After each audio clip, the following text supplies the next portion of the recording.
Dream இருந்தது. இது எப்படி சாத்தியமாக போகுது அப்படின்னு ஒவ்வொரு படத்துக்கு முன்னாடி ஒரு பெரிய கேள்வி இருக்கும். சரி நடிச்சு முடிச்சிருவோம்.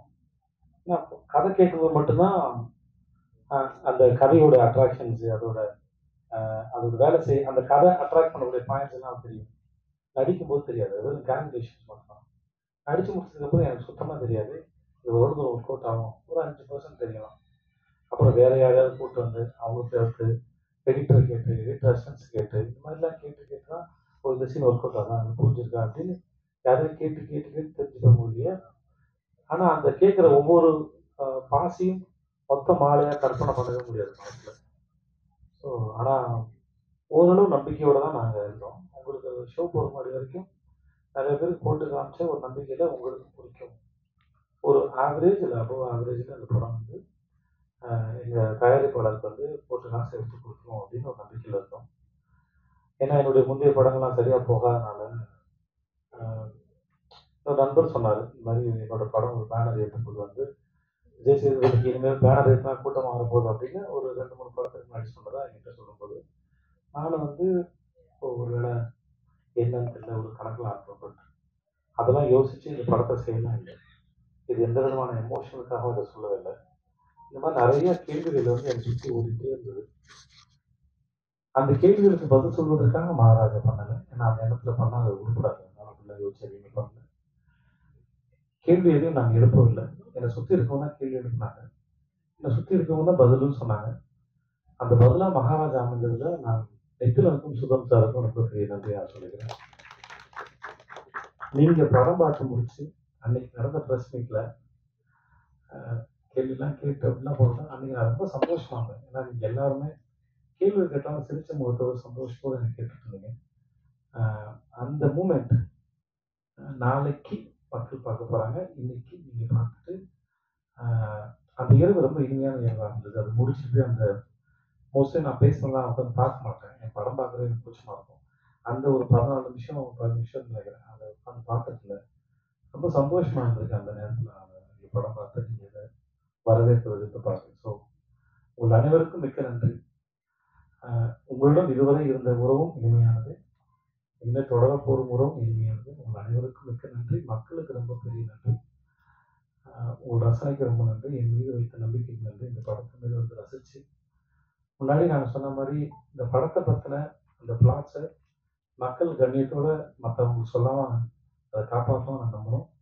முடிஞ்ச அளவுக்கு கேள்வி கேட்டவங்களும் மக்களும் வந்து இங்கேயும் சரி, நான் ஹைதராபாத்தில் போயிட்டு ப்ரொமோஷன் பண்ணும்போது சரி, ஆஃப்டர் ரிலீஸ் ப்ரொமோஷன் போகும்போது சரி, சில கேள்விகளை கேட்டால் கதை தெரிஞ்சுக்கிறேன் அந்த கண்ணியத்தோடய கேள்வி கேட்டாங்க. ஸோ அந்த அத்தனைக்கும் நன்றி. என் கூட பணிபுரிந்த ஒவ்வொருக்கும் தனித்தனியாக தேங்க்ஸ் சொன்னால் எனக்கும் தூக்கம் வருது. நல்லா சாப்பிட்டுருக்காங்க. அதனால் மிக்க நன்றி. அன்புடன் விஜய் சேதுபதி. நன்றி. எப்ப சொல்ல மாட்டான், அதுக்கு நீங்க மட்டும்தான் காரணம். அது உண்மையும் கூட. சின்ன சின்ன யூடியூப் சேனல் அதுல கூட என் படத்தை ரிவ்யூ பத்தி போட்டு எமோஷனல் கனெக்ட் ஆகி வாய் வழியா படத்தை பாருன்னு சொன்னவங்க, வாட்ஸ்அப் ஸ்டேட்டஸ் வச்சவங்க, இன்ஸ்டா பண்ணுவாங்க, ஃபேஸ்புக்கில் போட்டவங்க, ட்விட் பண்ணுவாங்க, பத்திரிகையாளர்கள் எழுதுவாங்க. அவ்வளோ இது வரைக்கும் ஒரு நாளைக்கு மினிமம் 1000 கால் வரும். எனக்கு கால் அட்டன் பண்ண தான் 4 நாள் வேலையாக இருந்துச்சு. அவ்வளோ வாழ்த்து மழைகள். இதுக்கு தானே ஆசைப்பட்டேன் பாலகுமாரன் மாதிரி. ஒரு மாதிரி ரொம்ப சந்தோஷமா இருக்கு. அத்தனை நல்ல உள்ளங்களுக்கும் என்னோட நெஞ்சான நன்றிகள். படம் சார்ந்த டிஃப்ரெண்ட் ஒப்பீனியன் சில பேருக்கு இருந்தது. அவங்களோட ஒப்பீனியனை நான் மதிக்கிறேன். அதில் அவங்க சொன்ன கரெக்ஷன்ஸ் எனக்கு சரின்னு பட்டதை நான் எடுத்துக்கிறேன். ஏன்னா சில பேருக்கு நான் படிக்கும்போது டிஃப்ரெண்ட் ஒப்பீனியன் இருந்தது.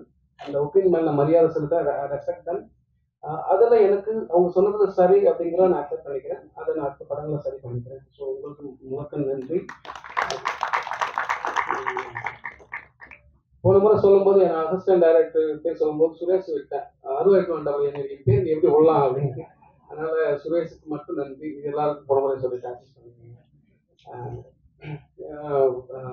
என்னோட சேதண்ணா, ஆர்டிஸ்ட் சேதண்ணா, அனுராக் சார், நக்கீஷ் சார், தாஸ் அண்ணன், மம்தா மேம், அபிரா மேம், சிங்கப்புலி அண்ணன் சொல்லவே மாட்டேங்க. பார்த்தாலும் போகிறவங்க சொல்லிட்டு போயிருக்கேன் கெஸ்ட் சொல்லிட்டு சிங்கப்புலி அண்ணன், கல்கி, சாட்சனா, மணிகண்டன், எல்லாருக்கும் என்னால இன்னும் ஏதோ 1-2 விட்டு நான் மன்னிச்சுக்கேங்க. வினோத் அண்ணன், சேனட்டி வினோத் அண்ணன், எல்லாருக்கும் என்னோட நன்றிகள்.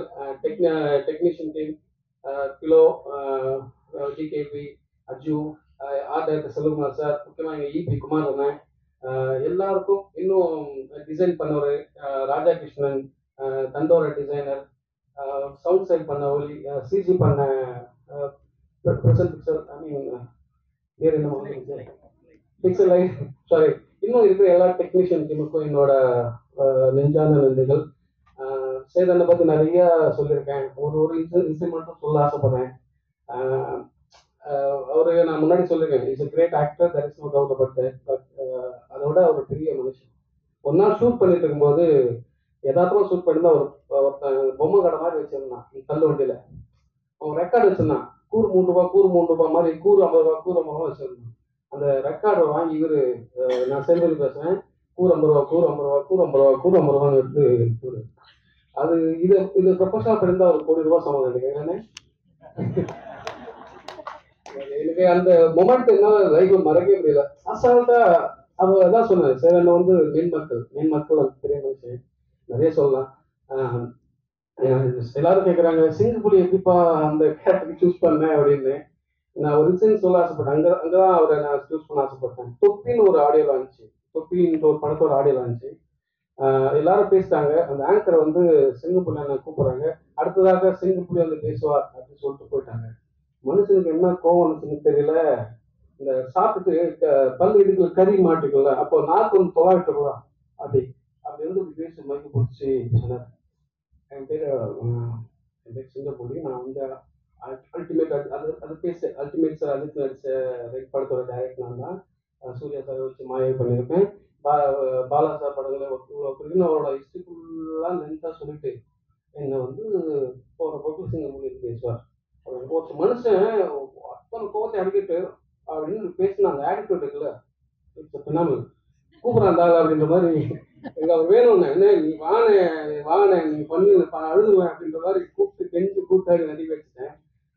பர்ஃபார்மன்ஸ் பார்த்துருப்பீங்க, அவருக்கு சொல்ல வேணும். ஸோ எனக்கு ரொம்ப சந்தோஷமா இருக்கு.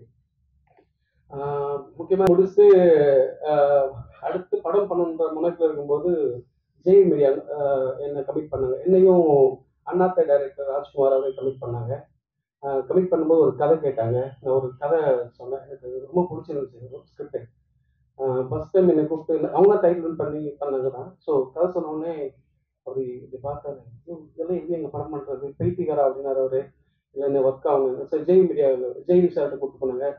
ஜெய் சார்கிட்ட கதை சொன்னால் நீ நல்லா இருக்குடா அப்படின்னு, நல்லா இருக்கா பண்ணலான்னு சொல்லிட்டு அவரு அப்புறம் அனுப்பிச்சாரு. அப்புறம் கூட இருந்தவங்க என்ன சொன்னான்னு தெரியல, மனுஷனுக்கு ஒரு மாதிரி கூப்பிட்டு எனக்கு அது வேணாடா, எல்லாரும் ஒரு மாதிரியா சொல்றாங்க, எனக்கு ஒரு மாதிரியா இருக்கு, வேற பண்ணலாம் வாடா அப்படின்னாரு. இது ஒர்க் ஆகணும் அப்படின்னு சொல்லிட்டு நான் அமைதியா இருந்தேன். அப்படியே காலங்கள் தள்ளி போயிடுச்சு. அப்புறம் சாந்தனு பாய்க்கிறார் சார், அவர்கிட்ட போய் சொன்னேன். அவருக்கு ரொம்ப பிடிச்சிருந்துச்சு இந்த ஸ்கிரிப்ட். அவரு நிறைய ப்ரொடியூசர்கிட்ட கூப்பிட்டு போனார். பாய்க்ராஜ் சாரையும் கேட்டார், அவரும் கதை கேட்டார், அவருக்கு ரொம்ப பிடிச்சிருந்துச்சு. அப்புறம் நிறைய ப்ரொடியூசர்கிட்ட கூப்பிட்டு போனாரு. அப்புறம் ஒரு சமயத்துல எல்லாரும் போன பந்தல் அடிச்சு மாதிரி திரும்பி வந்துட்டே இருந்தேன். ஒரு மாதிரி டயர்டாகி விட்டுட்டேன். விட்டுட்டு அதுக்கப்புறம் வேகமா இன்னொரு ஸ்கிரிப்ட் எழுதுனா, அந்த வேகமா எழுதின 1 இயர்ல எழுதின ஸ்கிரிப்ட் தான் குரங்கு பொம்மை. அது முடிச்சு ஓரளவுக்கு மரியாதையான பேர் கிடைச்சது. அடுத்து படம் பண்ணலாம் அப்படின்னு சுகன் சார் அட்வான்ஸ் கொடுத்தாரு. அப்படியே அந்த கதை பழைய கதை தூசு தட்டி சொல்லலாம்னா மறுபடியும் இவரு தட்டி விட்டாங்க, என்ன பண்றதுன்னு சொல்லி அந்த கதையில் இருக்கிற அந்த ப்ரமைஸ் மட்டும் ஒரு ஜஸ்ட் ஒரு ப்ரமைஸ், அந்த ஃப்ரெஞ்ச் மட்டும் தனியாக எடுத்து வச்சு இதெல்லாம் தள்ளி போட்டு அதை வச்சுட்டு புதுசாக ஒரு ஸ்கிரிப்ட் எழுத ஆரம்பித்தேன். அவர்கிட்ட ஒரு 1 hour கதை சொன்னேன். அவர் ரொம்ப பிடிச்சி போச்சு. அப்புறம் பேசணும். என்னோட அவருக்கு எல்லா வருஷனும் தெரியும் சுகன் சாருக்கு. அந்த சீனுக்கு அந்த வருஷன் அப்படின்னாரு, அவ்வளோ வருஷன் கிரியேட் ஆச்சு. அவர் நிறுத்துவார், இவருக்கு டைம் மட்டும் கொடுக்காருங்க, டைம் கொடுத்தா எழுதிட்டே இருப்பாங்க. ஸோ கண்டிப்பாக இன்னைக்கு எழுதிட்டு இல்லை, இது எல்லா வருஷம் லாஸ்ட் வருஷம் முடிச்சுப்போம், நீங்கள் விட்டா இன்னும் எழுதிட்டு இருப்பேன், ஷூட் போயிடலாம் சொல்லி போயிட்டோம். ரொம்ப ரொம்ப சந்தோஷமா இருக்கு. ஒரே ஒரு விஷயம் தான், எனக்கு இந்த படம் it's okay whether my part is small or big, I don't mind, but I want to be a part of a very, very good film, and it made me even happier when he told me that it is an opportunity to work with Sevu sir. So thank you so much for having me in my thoughts for this character. I'm very happy to be part of a very successful film, and more than anything Sevu sir's 50th film, and which you've all accepted wholeheartedly. fall in love with. It's doing phenomenally well, even in Kerala, which has been giving so many hits in recent times back to back. So, I'm very, very happy when I can go back to my people as well and, have a film that I've done in Chennai in Tamil that is doing really well amongst the Malayalis. In fact, I got so many calls and messages and I've not received a response like this for any of my films in recent times. So, thank you so much for Nithilim, for giving me, even though it's a small part, very, very happy to be a part of this film. The whole, I have also watched Maharaja purely from the audience perspective, and I have fallen in love with performances. Of course, Seru Sir's is phenomenal. You cannot take your eyes away from his eyes, and it kind of makes you you feel so connected to his character. That's one. But besides that, I really enjoyed performances of Singambuli sir. I've never met him before, but he was phenomenal. He was so much fun to watch. Um, in fact, I was நான் வீட்டில் வந்து அந்த reveal portions இருக்குல்ல camera வச்ச ஒரு reveal portion இருக்கு நட்டி சோரோட சேர்ந்து with cops அந்த போர்ஷன்ஸ் கூட நான் அப்படியே இமிட்டேட் பண்ணி ஆக்ட் பண்ணிட்டே இருந்தது because my parents just loved it. அவங்க மறுபடியும் வந்து செகண்ட் டைம் போய் பார்த்தேன் மூவி. அப்பதான் நிறைய விஷயங்கள் ஃபர்ஸ்ட் டைம் தெரியாத நிறைய விஷயங்கள் அப்பதான் புரிஞ்சிச்சு. So there's so many hidden clues madri, so many hints that has been dropped throughout the screenplay of this film, which is so phenomenally been handled. And of course, the screenplay, the editing by Philomen, and the music, Ajnish Loknath has done such a phenomenal job. All the actors, everybody. So I'm so happy to be a part of this wonderful team, having delivered such an amazing film, and I can finally happily say that I have one super hit film in my kitty in Tamil cinema because I've always wanted it and I've always longed for it. So thank you so much for wholeheartedly welcoming me back and for being such a strong support in taking Maharaja to the next level. Thank you so much. Thank you.